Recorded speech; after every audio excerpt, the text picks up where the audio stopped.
No intro today. All right, no theme song today. All right, it is almost 2 o'clock in the morning Eastern time. But you know what? I'm still in my prime. Actually, I'm not. I'm entering it. But anyway, I got my guy Zay. Man, we just had a big fight go down. Ryan Garcia and Devin Haney and Zay, man. I said, you know what? Screw the intro. I still got the adrenaline pumping right now, watching this fight as a sports fan, and it went down. Ryan Garcia defeated Devin Haney in an upset at the Barclays Center. Okay, he ain't no pretender. Okay, and Zay, off the rip, before you give your opinion on this fight, right? And before, listen, excuse me, where's my manners at? We got 69 people in here already, 70. Okay, welcome to Real Lil TV. It's not 1999 anymore. I didn't even say the show name. Okay. My God, where's my manners? 99 pod. Things is different around here. Okay. Boxing, we are seeing upsets right now in boxing right now. Zay, I am pumped right now. I forgot my name. I forgot your name. I forgot to introduce the show. Oh my God. So, please like, subscribe right now, man. Woo. You know what, Zay? What's funny to me is that when we previewed this fight, first of all, we had a question. Will this fight live up to the hype?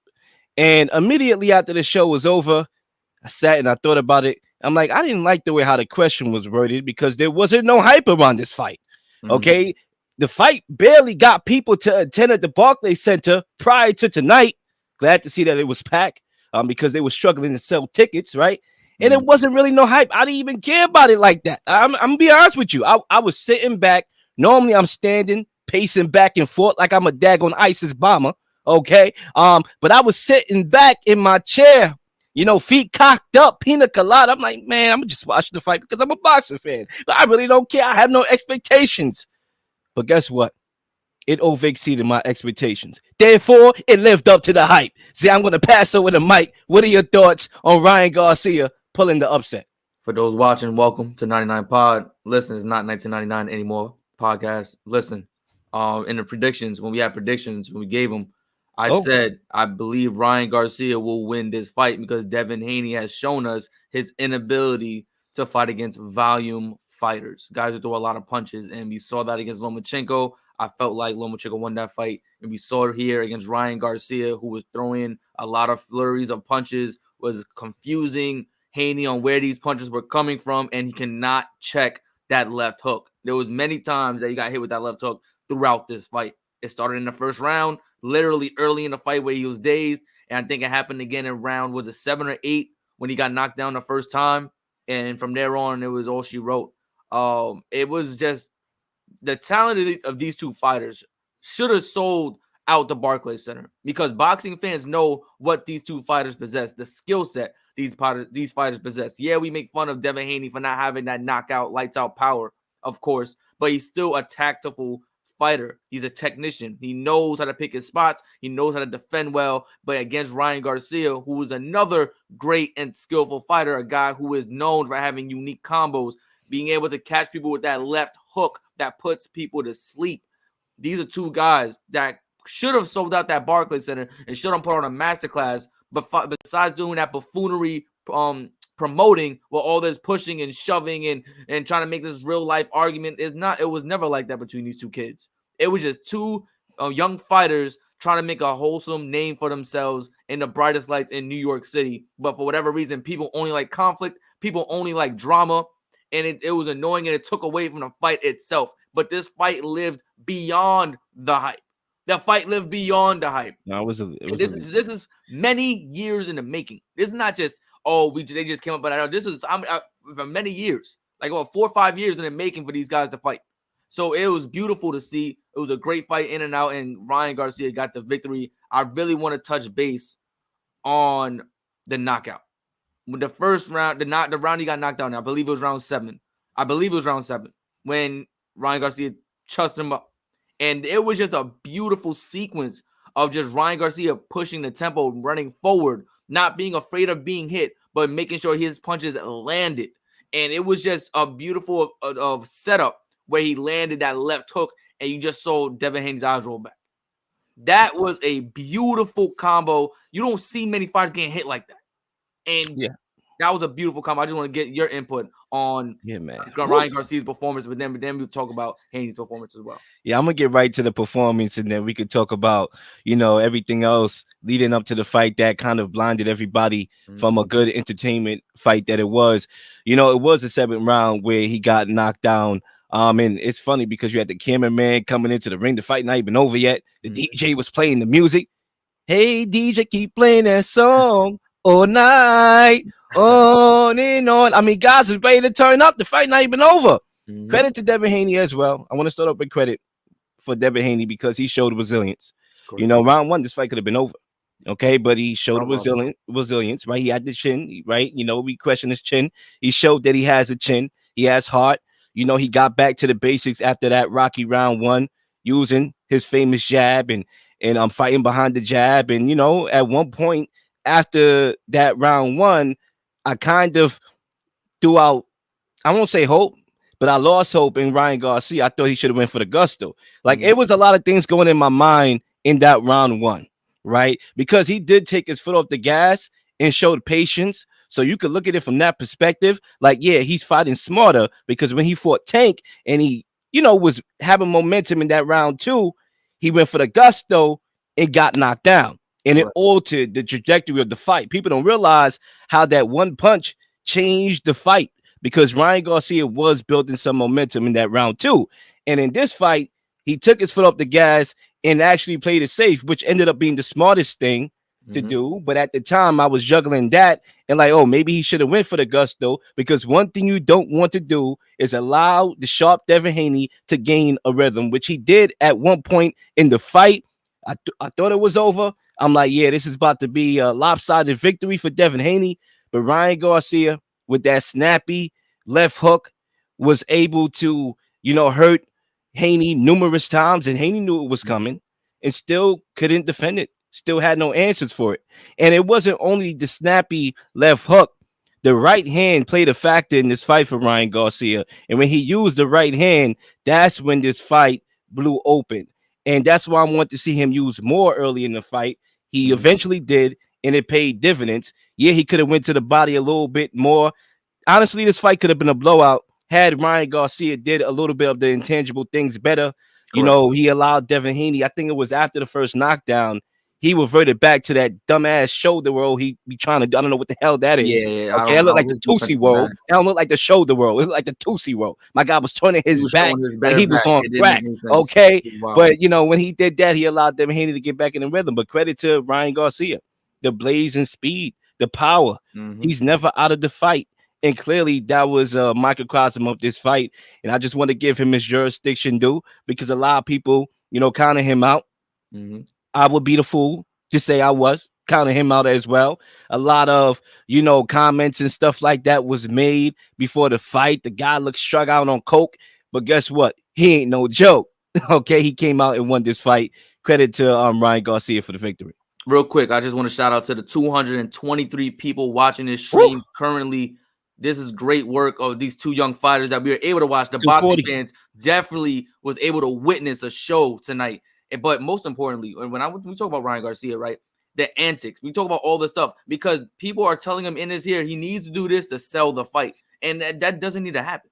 He doesn't need to be selling the fight in this magnitude of he has to do all this extra stuff. The referee job was terrible. We got to talk about Harvey. He can't be in another major fight. He was doing terrible. Taking off, that was horrible.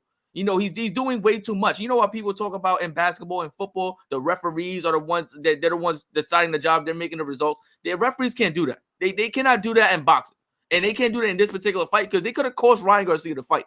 And no one's talking about that either. Everyone's talking about Ryan Garcia won. He outclassed Haney. Yeah, sure. But that fight could have been cost. You see, the thing about Ryan Garcia, right?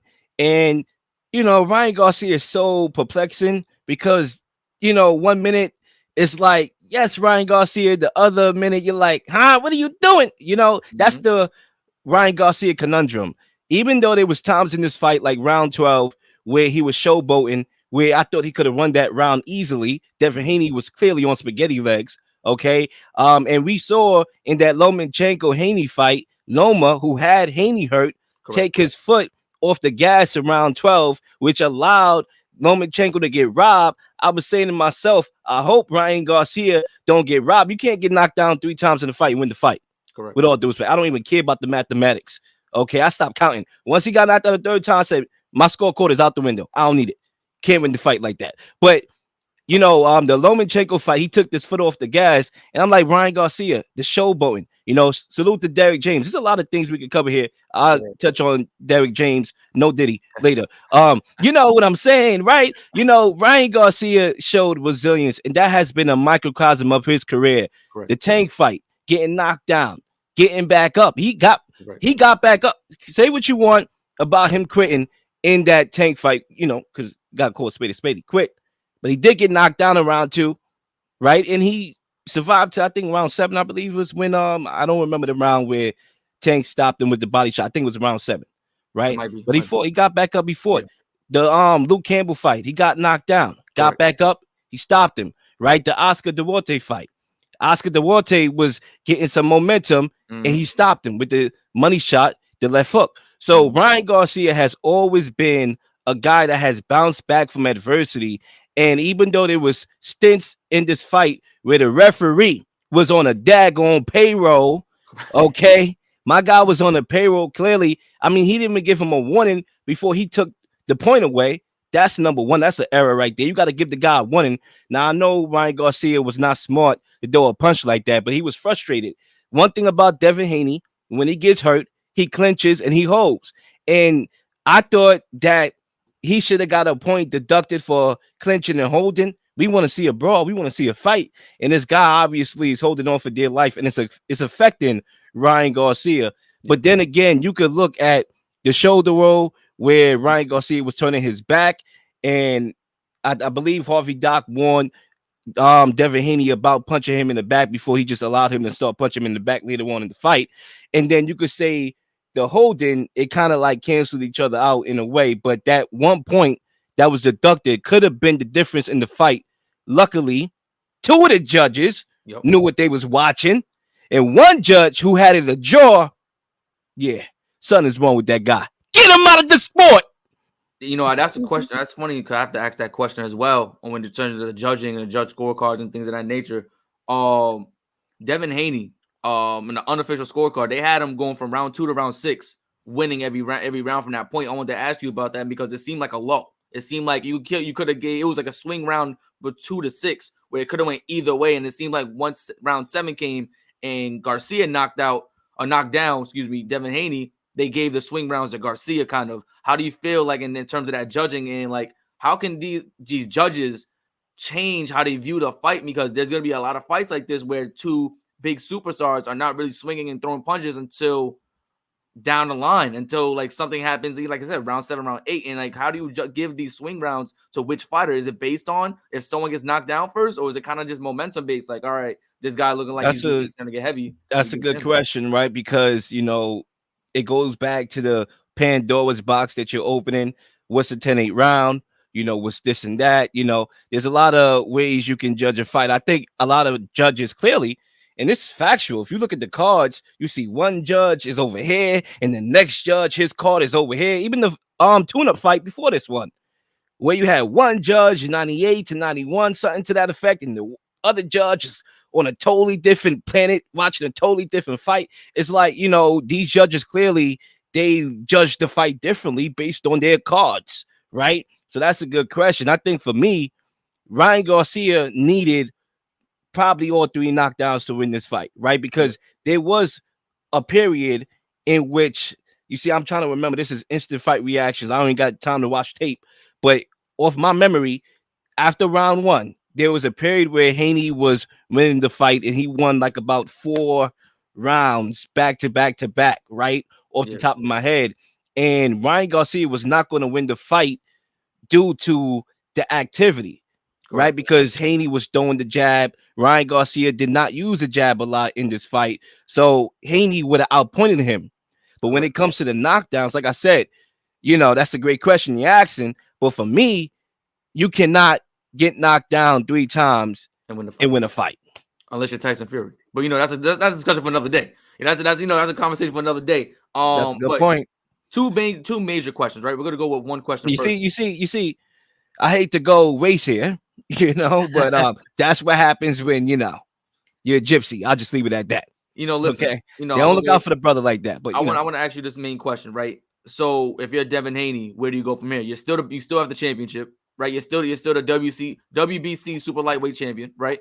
Where do you go from here? Do you go and fight Ryan Garcia again, or do you start looking somewhere else like a Shakur Stevenson, or do you look somewhere else that fight another contender for that belt and defend that belt in a different way? Because do you really want to see Ryan Garcia again right after this, after he just had a momentum, a big victory against you that looked very dominating if you're only looking at the knockdowns? Yeah, I'm not gonna lie. That's a good question. What's next for Devin Haney? I think if you're Devin Haney, you probably want the immediate rematch, right? Now, is there appetite for it? I think it is. But if I'm Ryan Garcia, right, I'm chasing redemption. I'm trying to get that tank fight in the future, get that rematch, because I think, and that's the weight, obviously the weight, he at 140, that's obviously going to be a big thing. But if that fight could happen down the line in the future, let's say Tank migrates to 140 where everybody's migrating to, you're the big name. There's a lot of names at 140. Do you want to be a part of that? Maybe we'll get that in the future. Who knows? But I think if you're Devin Haney, maybe you do, win it back with Ryan Garcia. I mean, there's history. These guys fought 6 times in the amateurs. They split 3-3. Now it's 1-0 in the pros. It reminds me kind of, I'm not even going to go there, but I was thinking Israel Adesanya and Alex Pereira, when they fought in the amateurs, they had that rivalry, and then the pros became a new rivalry. Maybe this is that.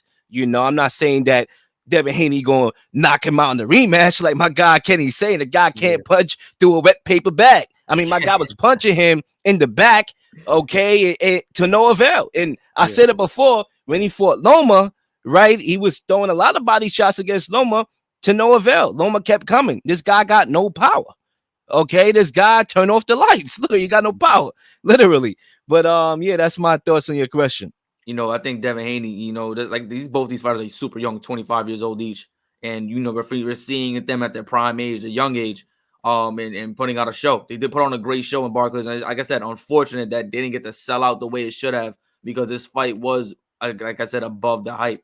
I think Let me ask you one question real quickly, ahead. Zay, because you asked me a question. I'm going to lob you up another question. Do you think there's any disappointment on your end that a guy as sharp as Haney is and was sought out to be, that he didn't have an answer for?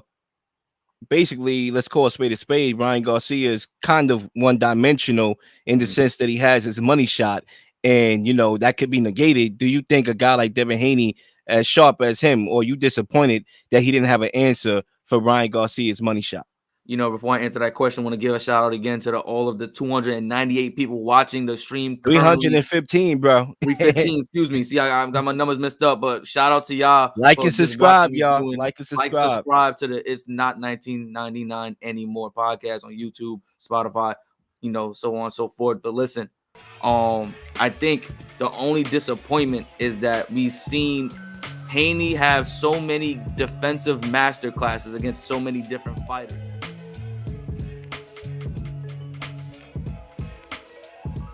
Please like and subscribe for all the up-to-date content. You've been slinging shows left and right, slinging content left and right. Please don't miss anything. If you do, like, subscribe, leave a comment, or leave a question, something you may want to answer, something you may have. All ideas are great ideas. Nothing's a dumb question.